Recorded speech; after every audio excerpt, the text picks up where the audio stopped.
ఉమ్మడి రాష్ట్రంలో రాజ్య ఆఫ్ కరప్షన్ అనే పేరుతో లక్షల కోట్ల అవినీతిపై తెలుగుదేశం పోరాటం నిజమని సిబిఐ వంటి దర్యాప్తు సంస్థలు ఆ తర్వాత తేల్చే పరిస్థితికి వచ్చారు.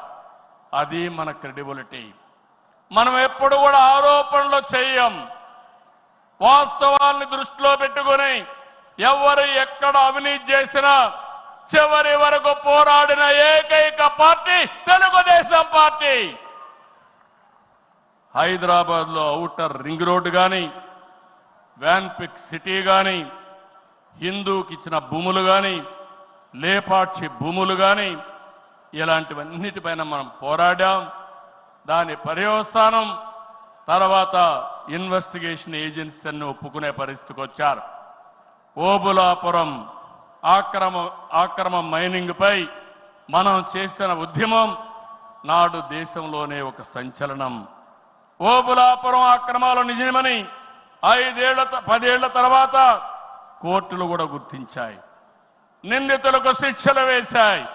మనం చేసిన ప్రతి పోరాట ఫలితం నేడు కళ్ల ముందర కనపడుస్తుంది.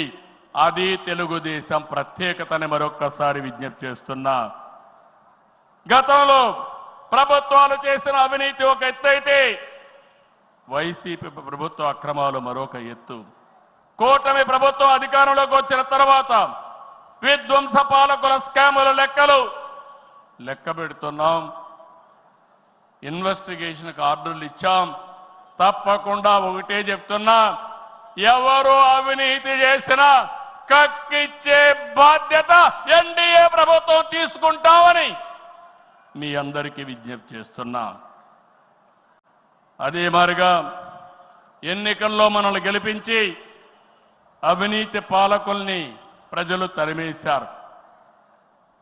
అక్రమార్కుల్ని శిక్షించే బాధ్యతలు మనకిచ్చారు. ప్రజా సంపద దోపిడీ చేసిన వారిని, గాడి తప్పిన నాయకుల్ని, అధికారుల్ని ఉపేక్షించే సమస్య లేదు.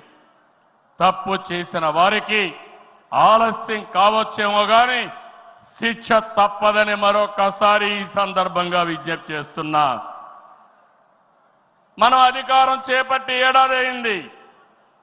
ఏడాది కింద రాష్ట్రంలో సంక్షోభం, ఉద్యమ స్ఫూర్తితో, అద్భుత చైతన్యంతో ప్రజలు పట్టం కట్టారు. ప్రజలు ఇచ్చిన అధికారాన్ని బాధ్యతగా స్వీకరించాం. ప్రతిరోజు ప్రతి గంట ప్రజల కోసమే పనిచేస్తున్నాం. ఒక మంచి ఆలోచనలు మీ అందరితో కలిసి ఈరోజు ఈ కార్యక్రమానికి శ్రీకారం చుట్టాం.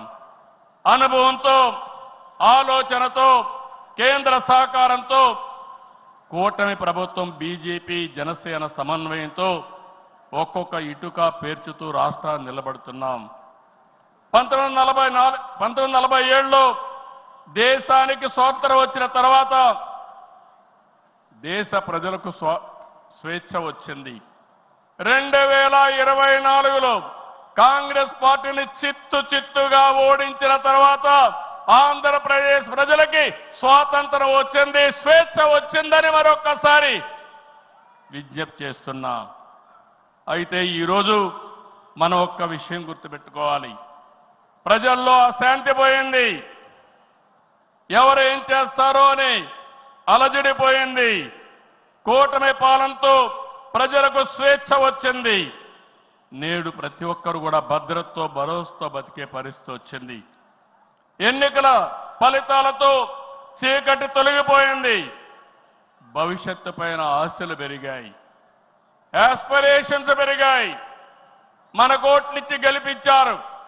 తిరిగి వారి జీవితాలు బాగు చేస్తామని మన మీద ఆశలు పెట్టుకునే పరిస్థితికి వచ్చారు.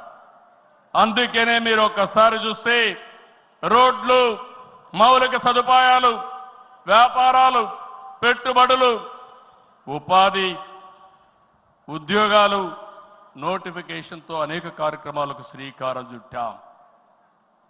64 లక్షల మందికి 4,000, 6,000, 10,000, 15,000 రూపాయలు పింఛనిచ్చే ఏకైక రాష్ట్రం భారతదేశంలో ఆంధ్రప్రదేశ్ రాష్ట్రం.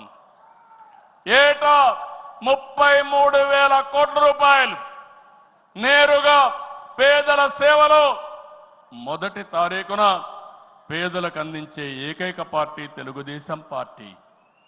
అన్నా క్యాంటీన్ ద్వారా పేదవాడి ఆకలి తీరుస్తున్నాం. దీపం పథకంతో 1 కోటి మంది లబ్ధిదారులకి